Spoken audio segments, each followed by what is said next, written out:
आज इस वीडियो में हम जिस टॉपिक पर बात कर रहे हैं वह है आश्रित डिपेंडेंट। वर्कमैन कंपनसेशन एक्ट 1923 कर्मचारी प्रतिकर अधिनियम 1923 की धारा 21D में आश्रित की परिभाषा दी गई है, डिपेंडेंट की परिभाषा दी गई है।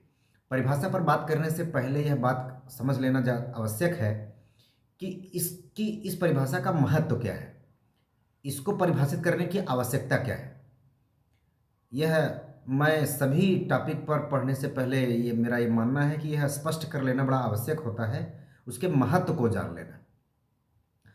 जैसा कि आप लोगों को मैंने इसके पहले वाले वीडियो में बताया कि वर्कमैन कंपनसेशन एक्ट जो है वह सोशल सिक्योरिटी लेजिस्लेशन है, अर्थात सामाजिक सुरक्षा प्रदान करने वाला कानून है। और सामाजिक सुरक्षा किसे प्राप्त करानी है? कर्मचारी को, वर्कर को, मजदूर को। यह सुरक्षा सिर्फ उस कर्मचारी तक सीमित नहीं है, यह स्पष्ट कर लेना बड़ा आवश्यक है, समझ लेना बड़ा आवश्यक है।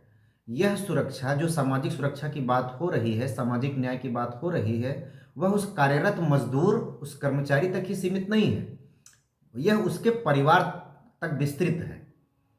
इसी वजह से डिपेंडेंट टर्म इतना इंपॉर्टेंट है।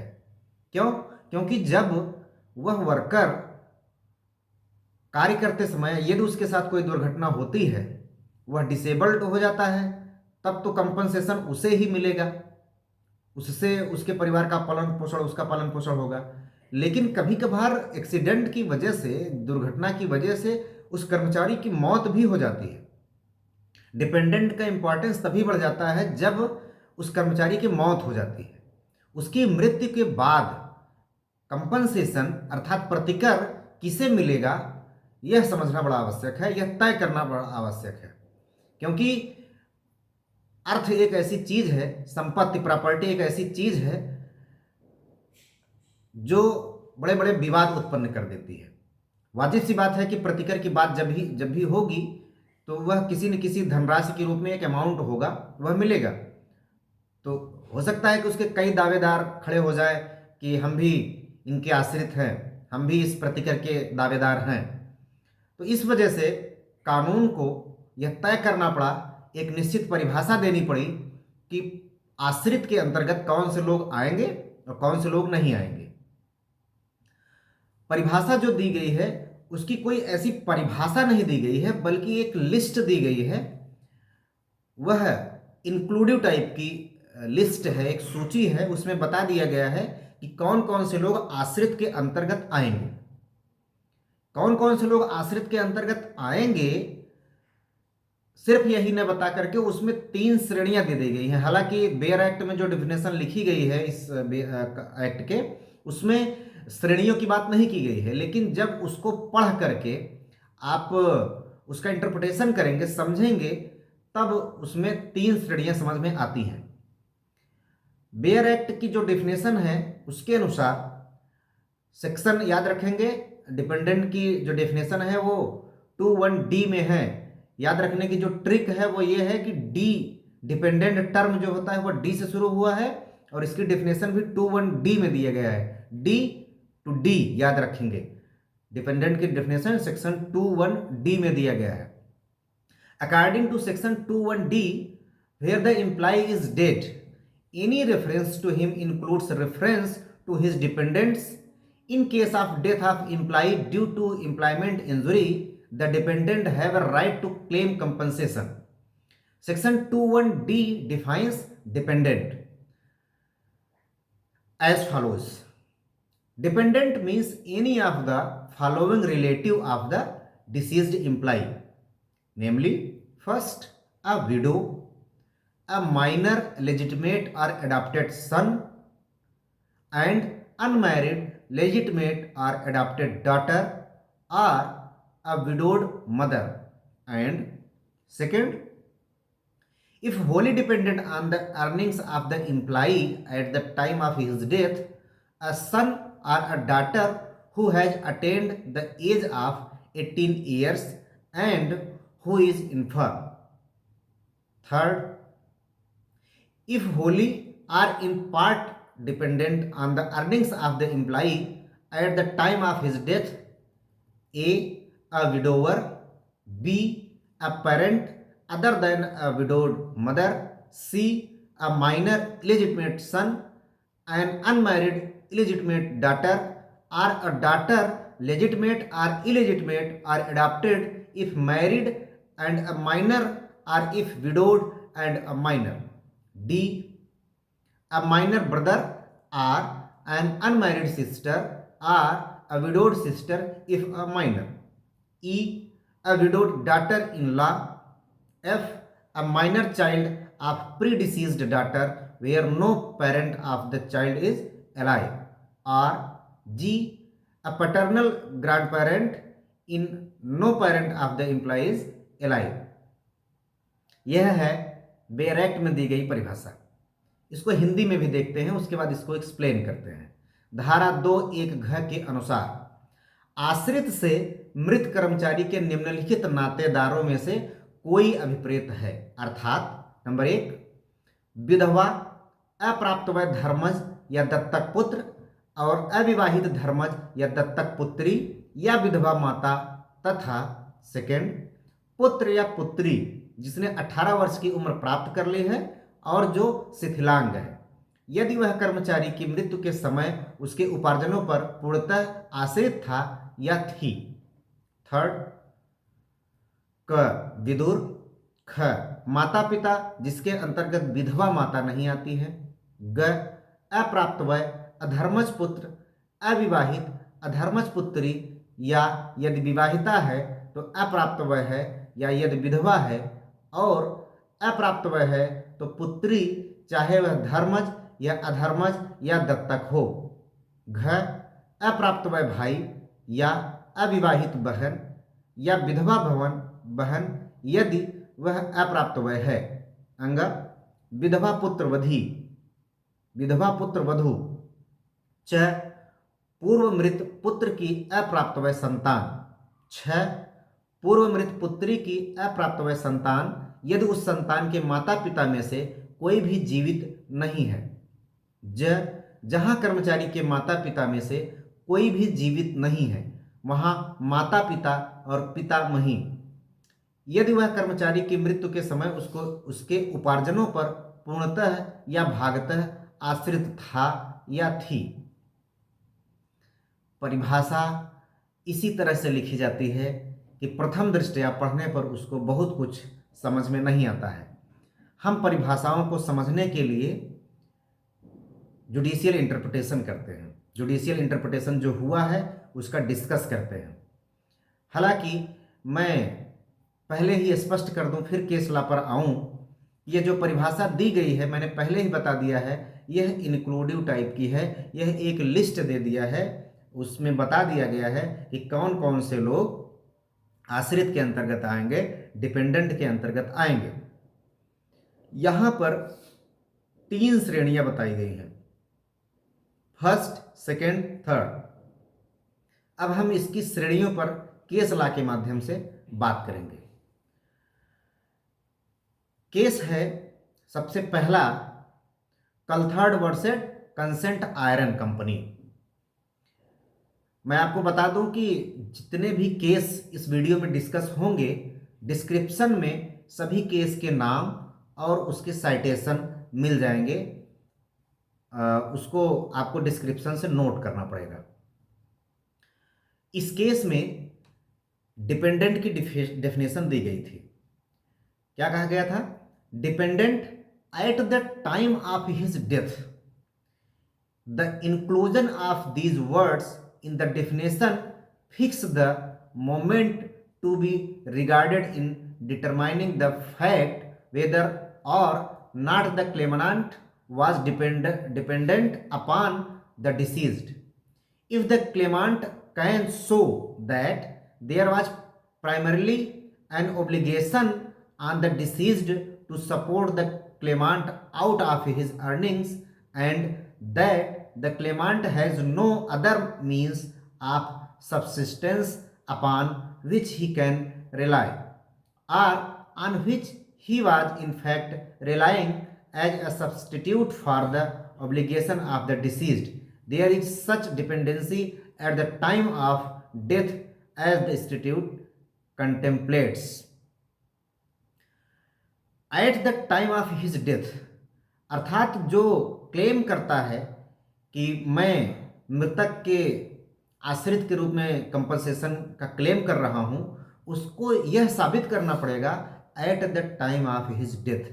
जो वर्कर है उसकी मृत्यु के समय, ऐसा जो क्लेमांट है, जो क्लेम कर रहा है कंपनसेशन की, वह उस व्यक्ति पर निर्भर करता था, उसी के इनकम से इनका जीवन चल रहा था। यह तय करना, यह साबित करना उसका काम है।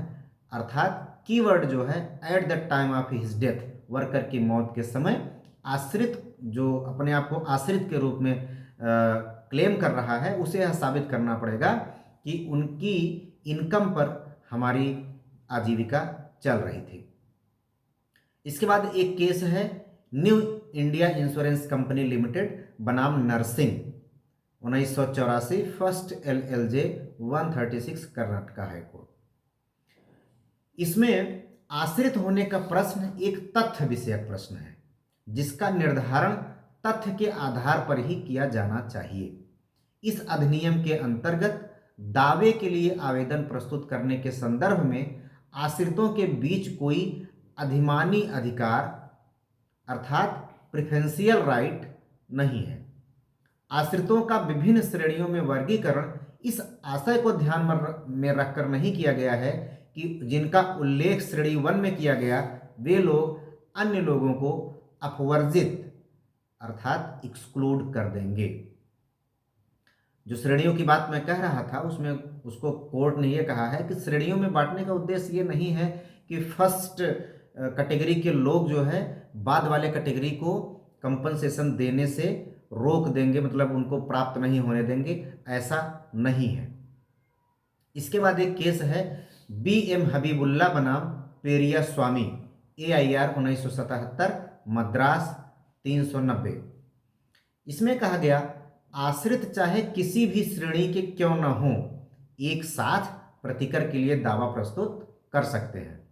आश्रित की परिभाषा के अंतर्गत आने के लिए आवश्यक है कि दावेदार इस उपधारा में दिए हुए नातेदारों में से एक हों और साथ ही साथ मृतक के उपार्जनों पर यथा उपबंधित आश्रित भी हों।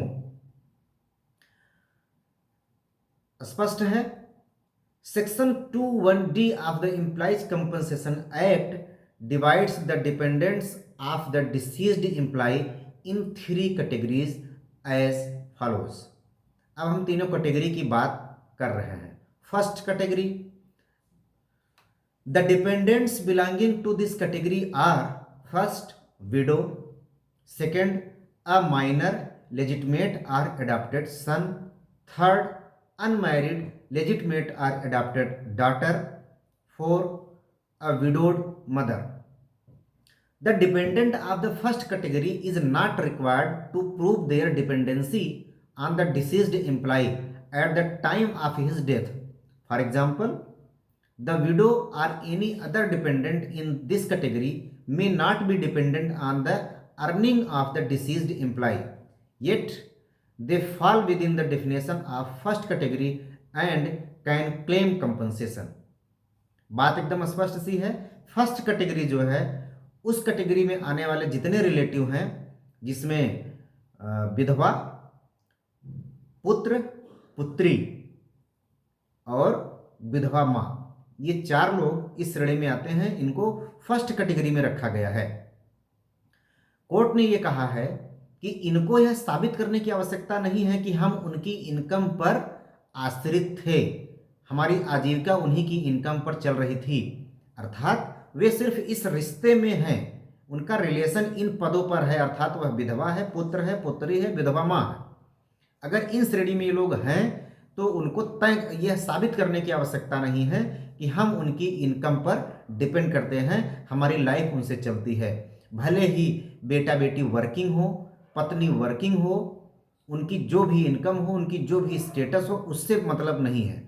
अगर वर्कर के इन रिश्ते में से कोई भी आ रहा है तो वह फर्स्ट कैटेगरी में आता है और उसे साबित करने की आवश्यकता नहीं है। याद रखने वाली बात जो है वो यही है कि फर्स्ट कैटेगरी की जो रिलेटिव हैं उनको साबित करने की आवश्यकता नहीं है कि हम उनकी इनकम पर डिपेंड करते हैं, हमारी आजीविका उन्हीं की आय से चल रही थी, अर्थात मृतक कर्मचारी की आय से। स्पष्ट।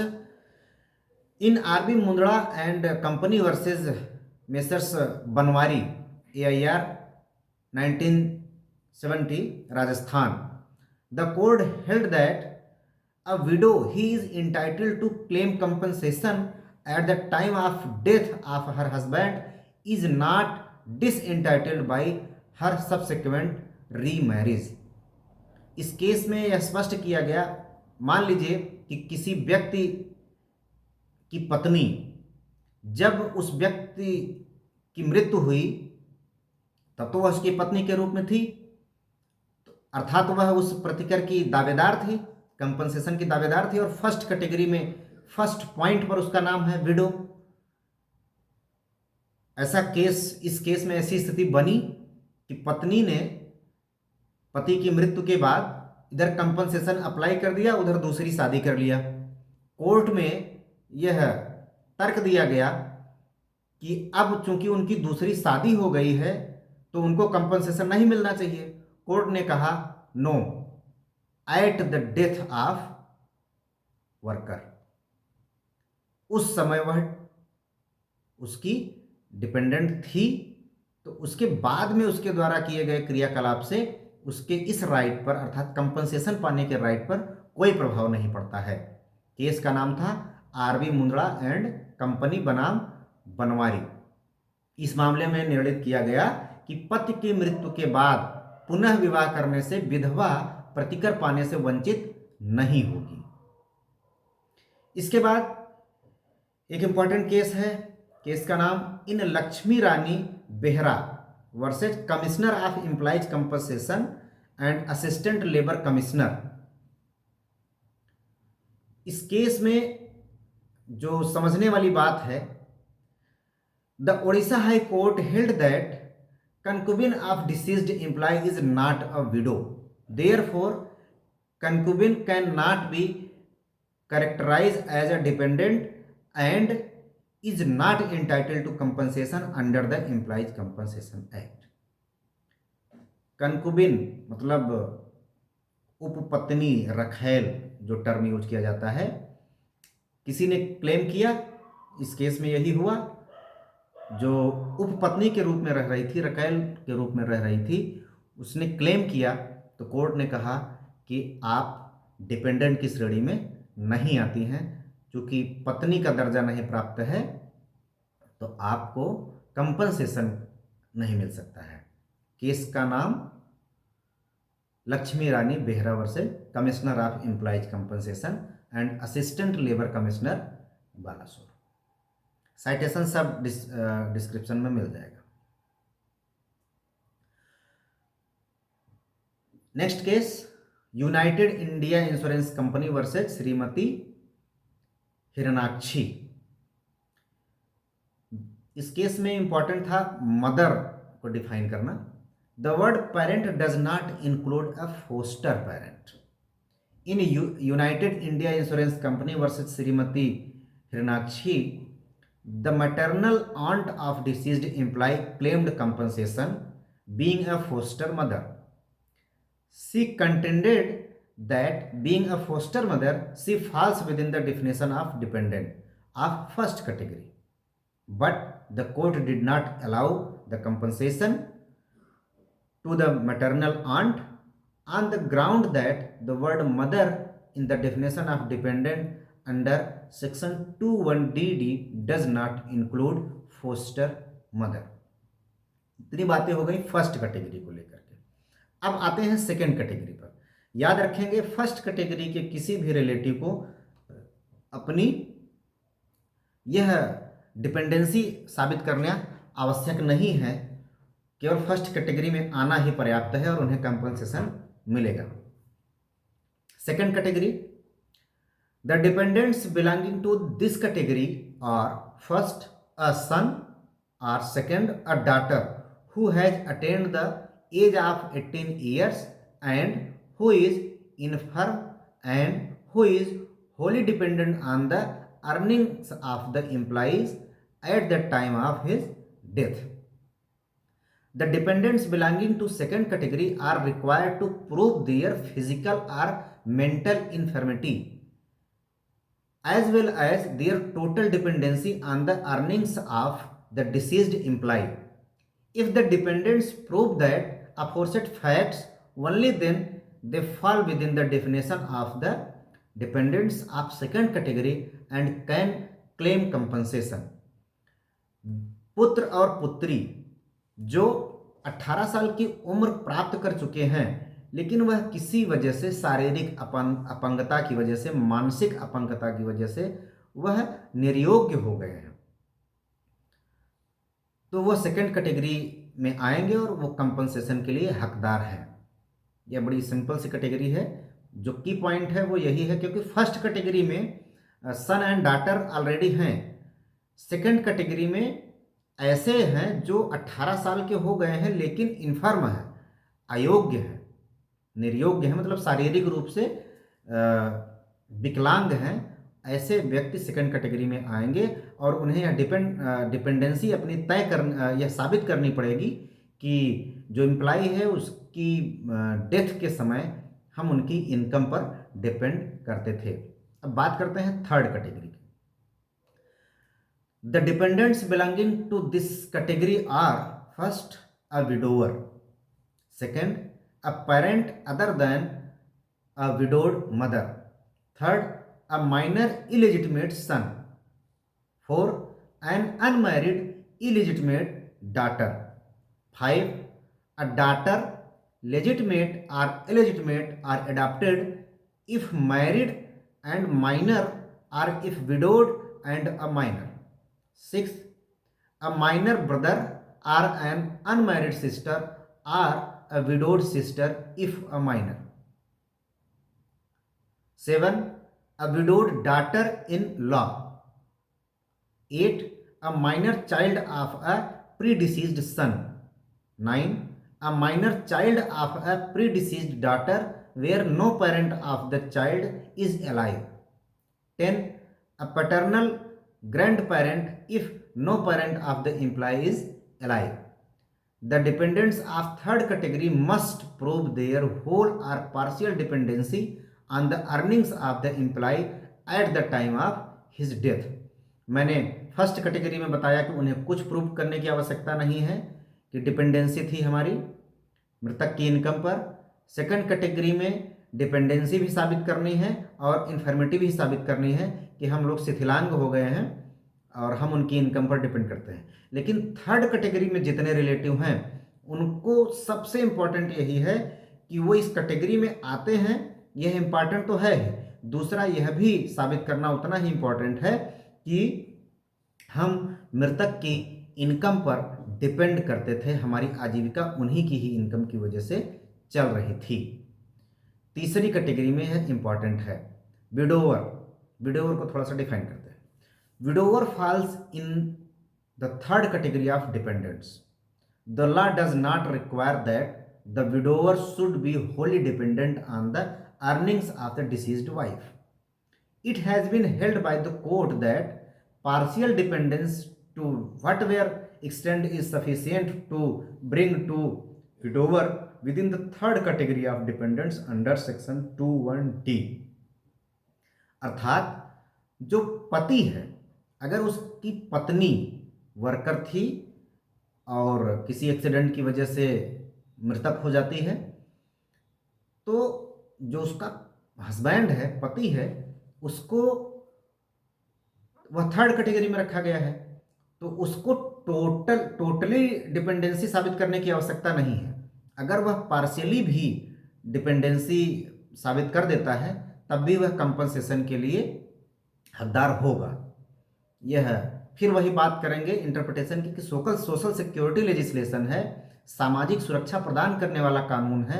अगर यह स्पष्ट रूप से कह दिया जाए कि यदि हस्बैंड को भी टोटली डिपेंडेंसी साबित करना पड़ेगा कि पूर्ण तरह से अपनी पत्नी पर आश्रित था तभी उसको कंपनसेशन का अमाउंट मिलेगा, तब यह शायद ही बड़ा मुश्किल हो जाएगा कि किसी भी हस्बैंड को उसकी वाइफ की डेथ होने पर कोई कंपनसेशन मिले, क्योंकि सामान्यतः यह माना जाता है कि हस्बैंड कुछ न कुछ तो इनकम कर ही रहा होगा, ऐसा एक सामान्य मान के चलता है अपना ये पितृसत्तात्मक समाज, यह मान के चलता है। और इसीलिए यह प्रावधान ये किया गया है कि उसको पूर्ण रूप से डिपेंडेंसी साबित करने की आवश्यकता नहीं है। अगर आंशिक रूप से भी वह साबित कर देता है पति अपनी मृतक पत्नी के ऊपर कि हम उनकी इनकम से हम आंशिक रूप से थोड़ा बहुत डिपेंड करते थे, तब भी उसे कंपनसेशन का अमाउंट मिलेगा।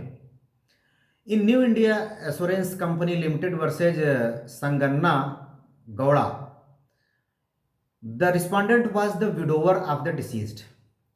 The deceased, the wife of the widower, was working at the rate of 20 rupees per day, died in a road accident in the course of her employment.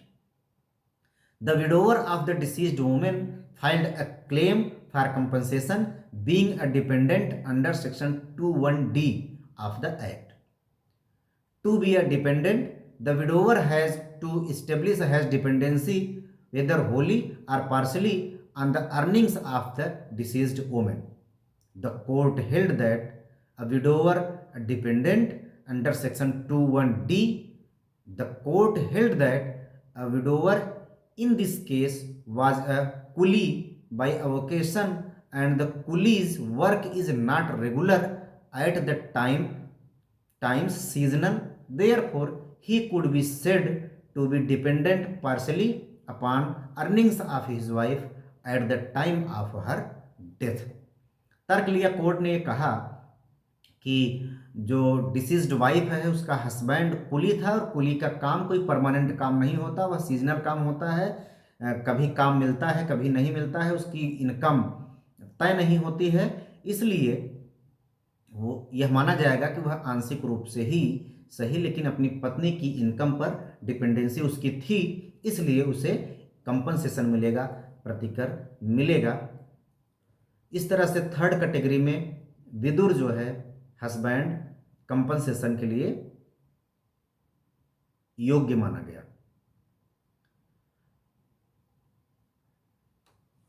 New India Insurance Company limited Bangalore बनाम संगम्मा Gowda Channappa Gowda Patil.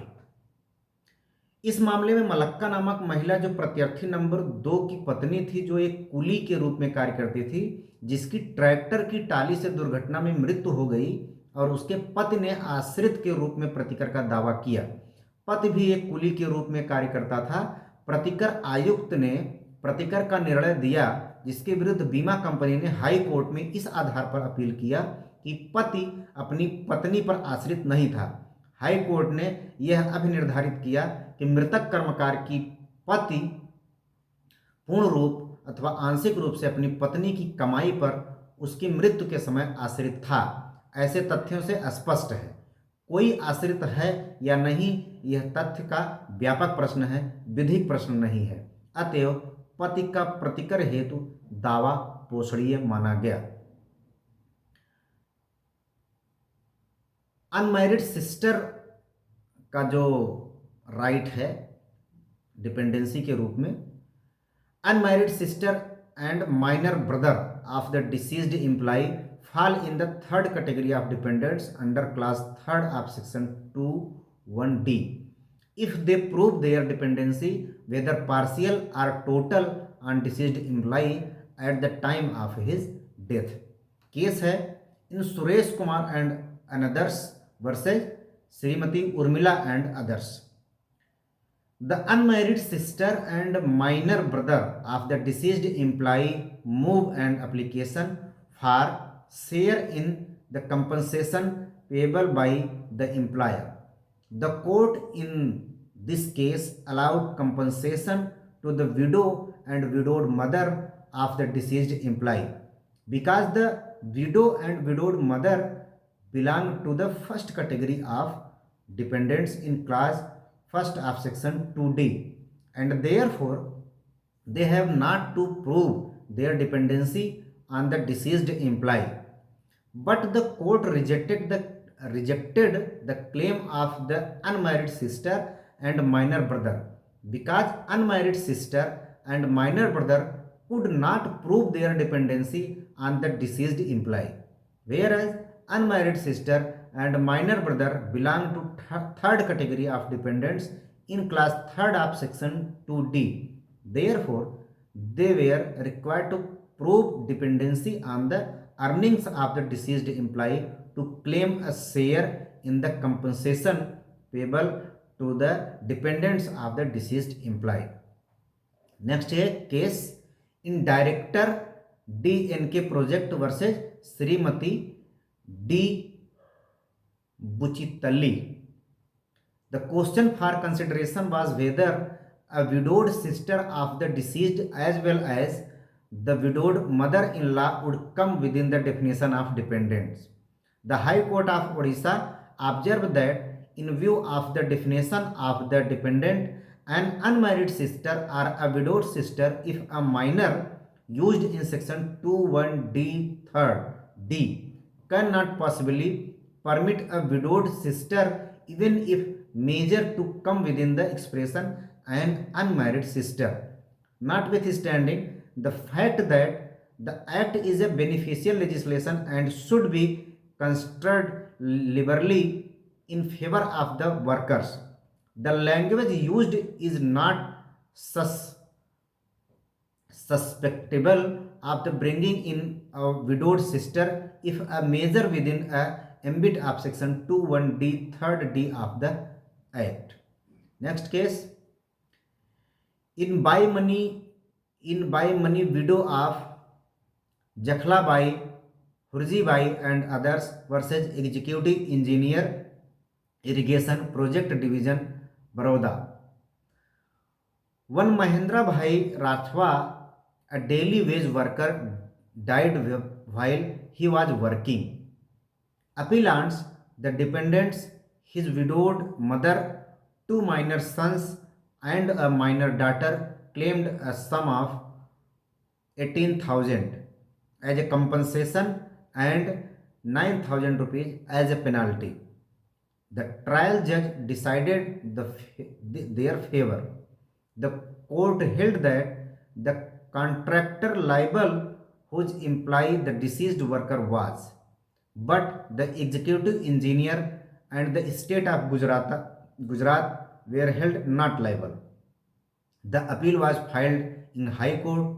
The High Court, after considering the fact in question, observed that the word trade means commercial activity, but the word business has a much wider connotation and covers activity which may not be commercial and may include the construction work carried out by Public Works Department. The legislature has advisedly used the term trade and business to cover not only commercial activity but also many other activities which would be covered under the term business. Hence, the executive engineer of state of Gujarat and the contractor are jointly and severally liable to pay compensation. If there is complete disclaiming of the liability of respondents are liable to pay compensation penalty of 50% if party chooses to disclaim liability knowing that they cannot escape liability, it runs the risk of paying the maximum penalty.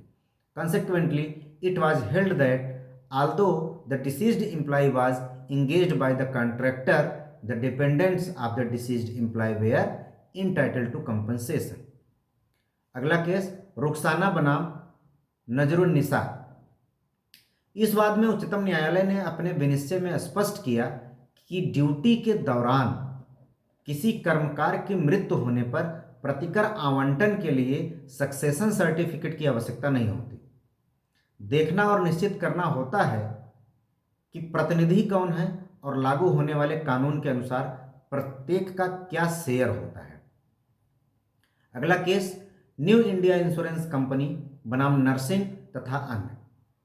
इस वाद में मध्य प्रदेश उच्च न्यायालय ने अब निर्धारित किया है कि आश्रित का प्रश्न एक तथ्यात्मक प्रश्न है. अतः आश्रित होने का निर्धारण सदैव तथ्यों के अनुरूप ही किया जाना चाहिए. दावेदारों को कोई अधिमान प्राप्त नहीं है। इस बात को ध्यान में रखा जाना चाहिए। हर श्रेणी के आश्रित एक साथ प्रतिकर दावा कर सकते हैं। ऐसा नहीं है कि एक श्रेणी दूसरी श्रेणी के आश्रितों को अपवर्जित करती है। दावा के मुख्य दो ही आधार हैं। क्या? नंबर एक, दावेदार संबंधियों में से एक है, दूसरा वह मृतक पर आश्रित भी है। कोर्ट ने इस केस में क्या कहा कि जो रिलेटिव की लिस्ट दी गई है उसमें से एक होना चाहिए, जो व्यक्ति क्लेम कर रहा है कंपनसेशन, इन रिलेटिव की लिस्ट में से एक होना चाहिए, और दूसरी उस डिपेंडेंसी अर्थात वह आश्रित था, यह तय करना होता है। यही दो मुख्य आधार हैं कंपनसेशन क्लेम करने के। एक केस है मेन कोयलरी कंपनी बनाम डेविस। इस वाद का निर्णय इस पर व्यापक प्रकाश डालता है, जिसमें 8 शिलिंग की औसत से प्रति सप्ताह कमाई कर लेने वाला 16 वर्षीय लड़का मर गया, जो अपने पिता के साथ रहता था। पिता द्वारा प्रतिकर की मांग को फैक्ट्री कोर्ट ने उचित बताया, लेकिन अपीलीय न्यायालय ने उसे अपास्त कर दिया। पुनः उसकी अपील हाउस ऑफ लॉर्ड में की गई, जिसने प्रथम परीक्षण न्यायालय के निर्णय को वैध घोषित किया। स्मरणीय है कि प्रस्तुत वाद में पुत्र की मृत्यु पर पिता ने प्रतिकर पाने का दावा किया था, न कि पिता की मृत्यु पर पुत्र ने। अतः स्पष्ट है कि प्रतिकर का भुगतान संबंधों पर आधारित नहीं है। आश्रित होना पूर्णतः एक तथ्य का विषय है। स्मरण रहे कि एक बार प्रतिकर पाने का अधिकार आश्रित में निहित हो जाता है तो वह सिविल राइट बन जाता है, तथा आश्रित की मृत्यु हो जाने पर दायित्व समाप्त नहीं होता। आश्रित शब्द का निर्वचन करते समय यह अभिनिर्धारित किया गया कि आश्रित का विधिक उत्तराधिकारी मृतक आश्रित का स्थान ग्रहण करने का अधिकारी होगा। आश्रित की परिभाषा बहुत ही महत्वपूर्ण परिभाषा है। इतने केसेस का डिस्कशन किया गया, सभी केसेस के जो भी ऑब्जर्वेशन आए, सभी को अगर निष्कर्ष के रूप में समझना चाहेंगे तो वह क्या है? ज्यादातर मामलों में कोर्ट ने यही कहा है कि यह एक तथ्य का विषय है। डिपेंडेंसी, आश्रित है व्यक्ति, यह लॉ का विषय नहीं है जिसे हाई कोर्ट या सुप्रीम कोर्ट इंटरप्रिटेशन के माध्यम से तय करेंगे। यह फैक्ट है, फैक्ट के आधार पर तय किया जाने वाला है। और फैक्ट के आधार पर जब तय किया जाएगा तो हमेशा ध्यान में क्या रखा जाएगा? इस एक्ट का उद्देश्य, इस अधिनियम का क्या उद्देश्य है? इस अधिनियम का उद्देश्य है सामाजिक सुरक्षा प्रदान करते हुए सामाजिक न्याय सुलभ कराना। और ज़्यादातर मामलों में, जितने भी केस हम लोग डिस्कस किए हैं अभी, ज़्यादातर मामलों में पॉजिटिव रिजल्ट ही आया है, अर्थात जिस व्यक्ति ने क्लेम किया है उसे कंपनसेशन मिला है। एक दो ऐसे मामलों को छोड़ करके जिसमें गलत तरीके से उस रिलेटिव की लिस्ट में खुद को शामिल किया गया, गलत तरीके से यह प्रयास किया गया कि हम भी उन पर डिपेंड करते थे। बजाय इन केसेज को छोड़ करके जहां भी कंपनसेशन की डिमांड हुई उस पर न्यायालयों ने उदारतापूर्ण निर्वचन करते हुए इस अधिनियम के उद्देश्य को ध्यान में रखते हुए निर्णय दिया है और लोगों को कंपनसेशन प्रोवाइड कराया है। इस तरह से हम कह सकते हैं कि आश्रित शब्द इस अधिनियम के लिए बहुत ही महत्वपूर्ण टर्म है, बहुत ही महत्वपूर्ण परिभाषा है। मैं उम्मीद करता हूँ कि मैं थोड़ा बहुत आपको समझाने में सफल हुआ होऊंगा, और समझाने के प्रयास में कोई परिवर्तन करना है तो आप सभी के सुझाव का खुले दिल से स्वागत है। बड़ी विनम्रतापूर्वक मैं आपसे निवेदन कर रहा हूँ कि समझाने के तरीके में अगर कुछ परिवर्तन करना है, कुछ सुधार करना है और आपके पास ऐसा कोई सुझाव है तो प्लीज़ कमेंट बॉक्स में ज़रूर बताएं।